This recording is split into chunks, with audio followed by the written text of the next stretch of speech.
Assalamualaikum warahmatullahi wabarakatuh. Waalaikumsalam warahmatullahi wabarakatuh. Vina hari ini akan membacakan cerita secara nyaring dengan judul Nyi Roro Kidul. Untuk Nyi Roro Kidul ini pengarangnya namanya M. Rantisi. Kemudian untuk ilustrasinya dari tim Bintang Indonesia Jakarta. Kemudian untuk penerbitnya dari Bintang Indonesia Jakarta. Suatu hari hidup seorang raja.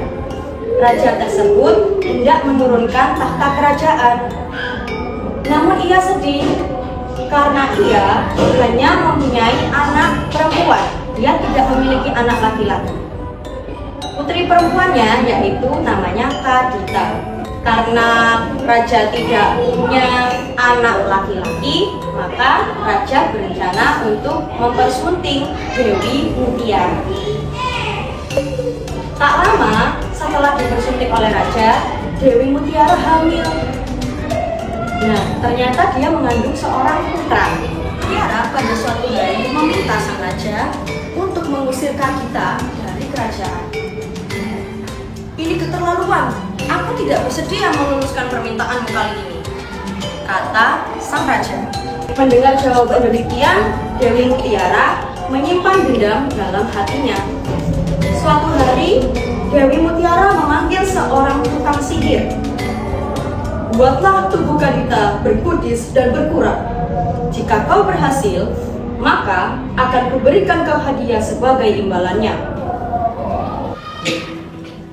Malam harinya, saat Kadita sedang terlelap, berhembus angin ke dalam kamarnya. Angin itu berbau busuk sekali. Pagi hari, saat terbangun, Kadita menjerit. Seluruh tubuhnya penuh dengan kudis, bernanah dan berbau busuk. Sang raja mendengar berita ini.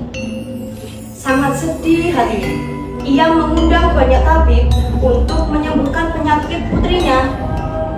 Namun beliau sadar bahwa penyakit putrinya itu tidak wajar. Seseorang pasti telah mengutuk atau mengguna-gunainya.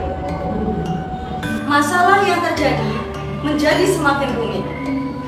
Putrimu akan mendatangkan kesialan bagi seluruh negeri, kata Dewi Mutiara.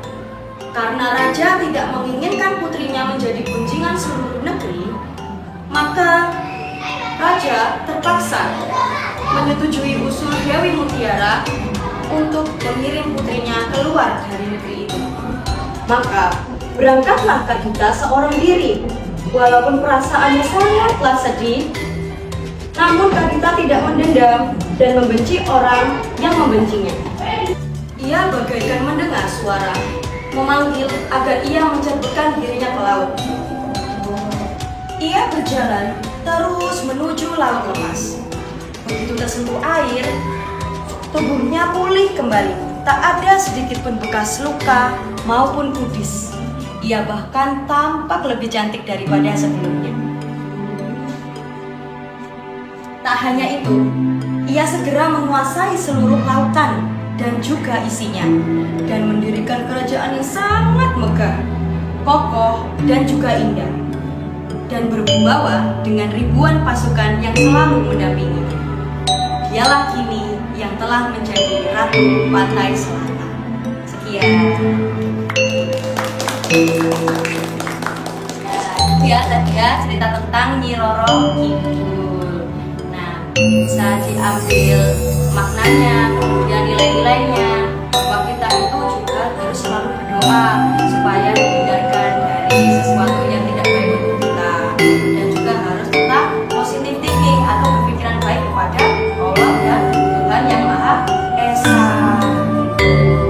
Itu nilai-nilai. Ada pertanyaan tentang Ratu Nyi Roro Kidul? Gak ada?